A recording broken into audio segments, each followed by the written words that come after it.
Coming up on the Daily Aztec Live, a blaze in the Tenochca Residency Hall forces students to relocate to new dorms. We will have the latest updates on all things to do with SDSU sports. The Daily Aztec Live starts now. Good evening, and welcome to the Daily Aztec Live. I'm Mimi Simons. And I'm Laura Noble. Thank you for joining us tonight. For the first time ever, SDSU's endowment fund has reached $500 million. Lauren had the opportunity to speak to the Vice President of University Relations and Development to learn what this means for the future of SDSU. SDSU has recently hit a record-breaking milestone with its endowment fund reaching $500 million for the first time, which also claims as the largest endowment fund out of all of the CSU campuses. Today, we will be taking a further look at what this number actually means and how students can expect to see its benefits spread throughout campus. San Diego State's Endowment Fund is a long-term investment fund that is made up of donations from a variety of donors. In many cases, donors decide how endowments will be used. This often includes areas like financial assistance, academic initiatives, and department-specific programs. I was able to speak to SDSU's Vice President of University Relations and Development, Adrielle Vargas, about how this fund directly impacts student lives. We give away more than $7 million in scholarship funds, faculty members who are doing research. We have donors who support, undergraduate research. Only a small percentage of the overall fund is used each year. Unlike regular donations, endowment funds are invested and preserved, allowing their earnings to support the university for future generations to come. We asked an SDSU student whether it was important if donors receive student input when deciding where funds will be used. Of course, the people funding it should have a large amount of say on where the money should go, but I think it would be really valuable if they got a student's opinion or asked students where they think the money should go, because we're the ones who would be utilizing it. Thank you so much for watching. My name is Laura Noble with the Daily Aztec.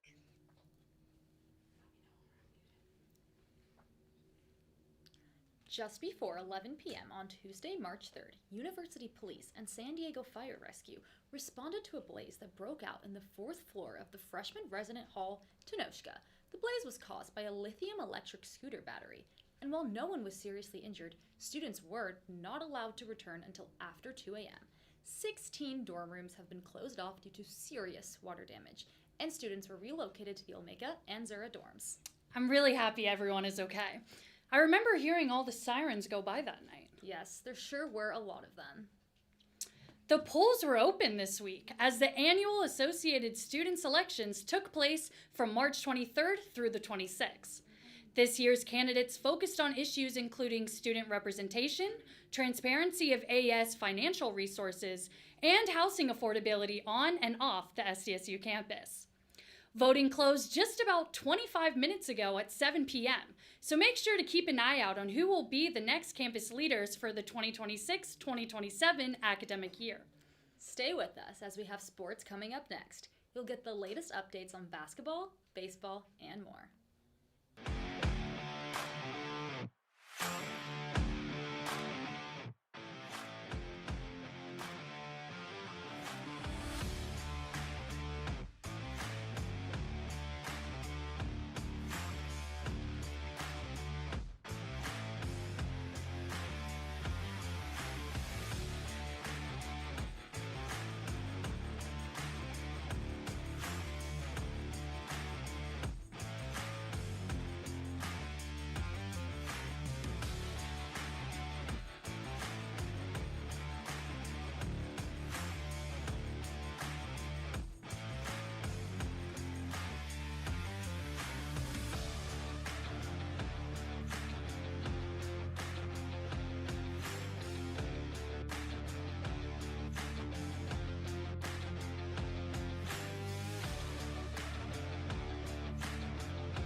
Welcome back to the Daily Aztec Live. I'm Lindsey Brintwood. And I'm Adrielle Hasara. It's been a big month in Aztec sports. Tournament runs, records, and a lot of history in the final chapter of SDSU's Mountain West era. Let's start with men's basketball. San Diego State made another deep run in Las Vegas this month during the Mountain West tournament, taking down New Mexico 64-62 in the semifinals before falling to Utah State 73-62 in the championship game.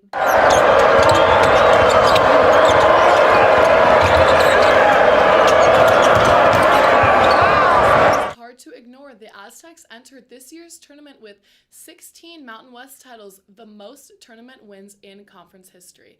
As SDSU gets ready to move on, they're leaving behind one of the strongest runs this conference has ever seen. And that's exactly what our next story is about. Our men's basketball team have shown up and made their mark over the years in the Mountain West Championship. Multimedia editor Lindsey dove deeper into the legacy SDSU is leaving behind and what comes next. Let's go have a look.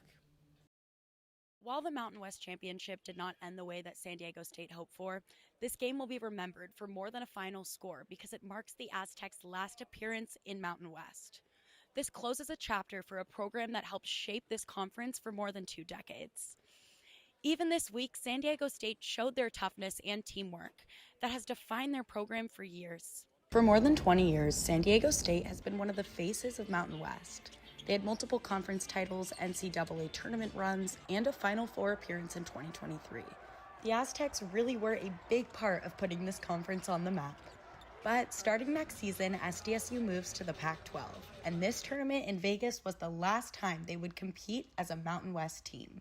The championship game against Utah State did not go their way, scoring 73-62, but the legacy they're leaving behind in this conference goes way beyond one game.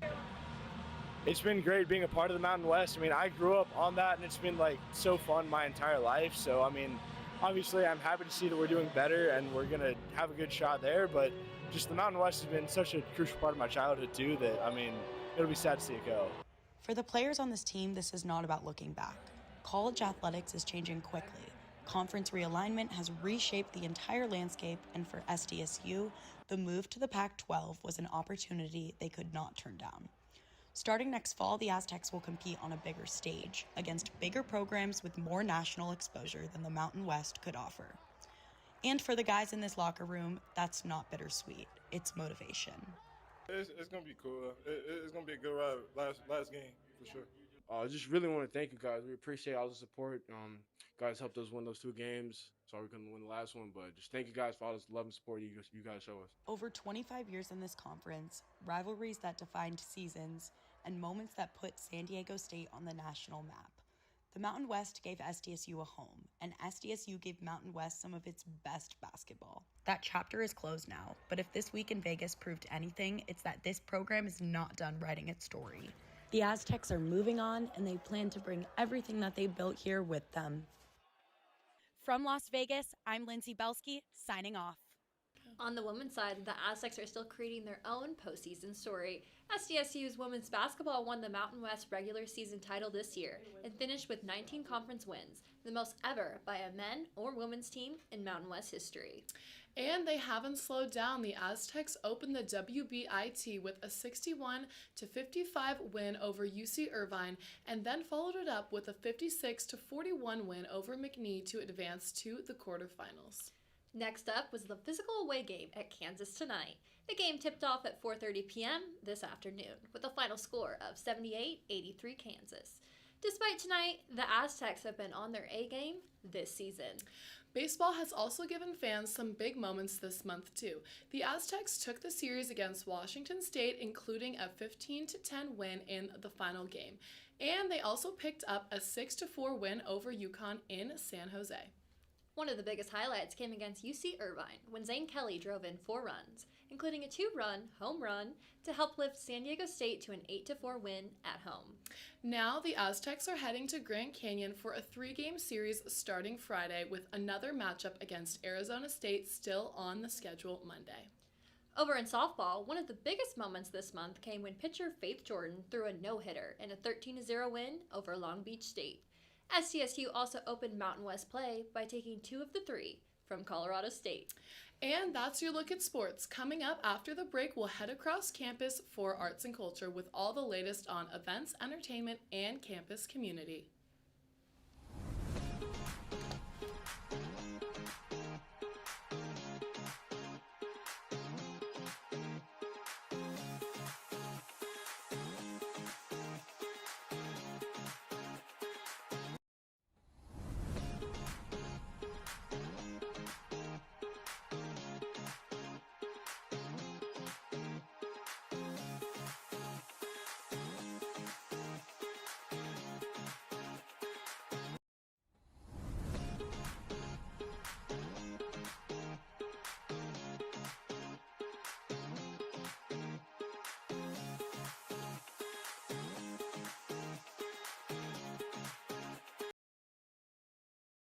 Break, you're definitely not alone.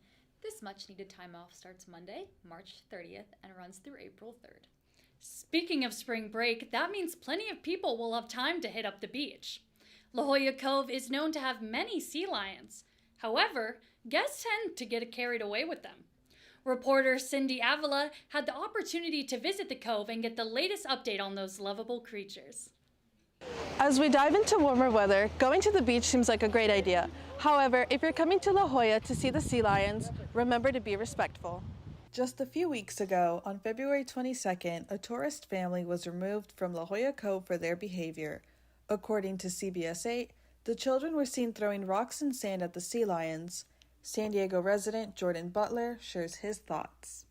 I feel like it's kind of a bit of a problem here, like people getting too close and harassing them, so I thought it was good. I think definitely there should be stricter regulations. I mean, I don't know if they should close it off entirely. It's definitely a big draw for people out here, and I enjoy snorkeling out there with the sea lions, but there definitely just needs to be more protections. I think that people get way too close. It's kind of just a free-for-all, and, they are a protected species. Since the incident, La Jolla Cove remains open with the same regulations. The city of San Diego says their staff is always taking steps towards educating the public on the importance of maintaining a safe distance from marine wildlife. So if you or someone you know is coming to La Jolla to see the sea lions, just remember to be mindful of your behavior toward them. For Aztec News, I'm Cindy Avila. Those sea lions are just too cute. I know. Hopefully guests will continue to respect them. SDSU School of Theater, Television, and Film is getting ready to stage a new developing musical called Tomorrow the Island Dies, a project that has been 2 years in the making through the Musical Theater Initiative. The show opens May 1st, but it's already drawing attention as one of the big student productions still ahead this semester. The musical will be performed at the SDSU Main Stage Theater May 1st through 6th with 7:30 p.m. shows and 2 p.m. matinee on May 3rd. Tickets can be purchased through the SDSU School of Theater, Television, and Film website. Definitely one to keep on your radar. And coming up after break, the Student Union will host Monday Night Movies on April 6th. This event features a free film screening, snacks, and a chance for students to ease back into campus after the week off. It's always a campus favorite. Viejas Arena also had a big moment this month. The arena hosted the NCAA men's basketball tournament games on March 20th and 22nd, which brought a lot of March Madness energy to campus last weekend. And next up at Viejas, Charlie Puth is set to perform on April 22nd. Make sure to get your tickets before it's too late. It's definitely safe to say there's still a lot of excitement to look forward to after break. Always nice to have a little something to come back to. Exactly.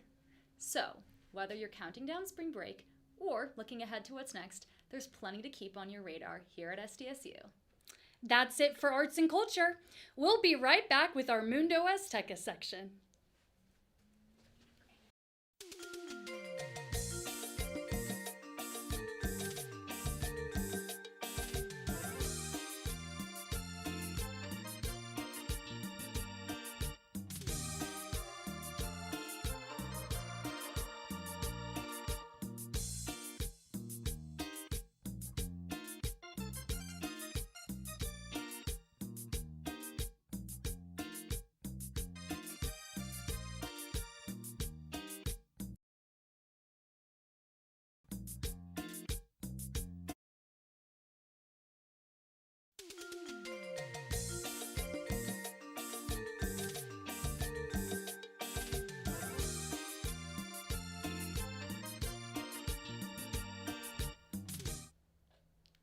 Buenas tardes y bienvenidos a la sección Mundo Azteca de Daily Aztec Live. Mi nombre es Emily Barrera. Y yo soy Cindy Avila. Empezamos con las noticias. Antes de las 11 p.m. el martes 3 de marzo, policía y el cuerpo de bomberos de San Diego acudieron a un incendio que se desató en el cuarto piso de Tenochca, una residencia de estudiantes de primer año.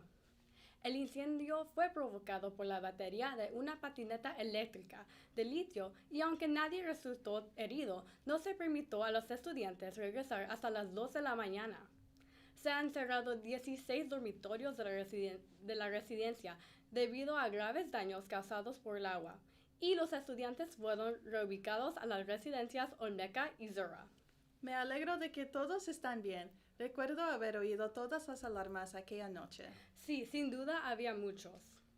La Escuela de Teatro, Televisión y Cine de la SDSU se prepara para estrenar un nuevo musical titulado Tomorrow the Island Dies, un proyecto que lleva 2 años en preparación a través de la iniciativa de teatro musical.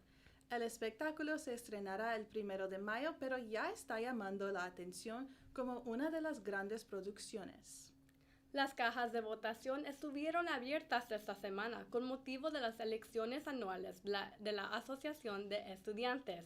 Los candidatos de este año se centraron en temas como la representación estudiantil, la transparencia de los recursos financieros y la accesibilidad de la vivienda dentro y fuera del campus de la SDSU. La votación cerró esta noche a las 7 p.m., así que estén atentos para saber quiénes serán los próximos líderes del campus para el próximo año académico. Ahora los deportes. El Viejas Arena también vivió un gran momento este mes. La arena tuvo partidos del torneo de baloncesto masculino de la NCAA el 20 y el 22 de marzo, lo que aportó mucha energía de la March Madness. En softball, uno de los momentos más destacados de este mes se produjo cuando Faith Jordan lanzó un partido sin hits en la victoria por 13-0 sobre Long Beach State. SDSU también inició la temporada de la Mountain West con una victoria de 2-3 partidos frente a Colorado State. El béisbol también ha regalado a los aficionados grandes momentos este mes. Los Aztecas se llevaron la serie contra Washington State, incluyendo una victoria por 15-10 en el partido decisivo, y también se llevaron una victoria por 6-4 sobre UConn durante su visita a San José. Eso es todo lo que tenemos anoche. Gracias por estar con nosotros. Mi nombre es Emily Barrera. Y yo soy Cindy Avila. We'll see you next time on the Daily Aztec Live.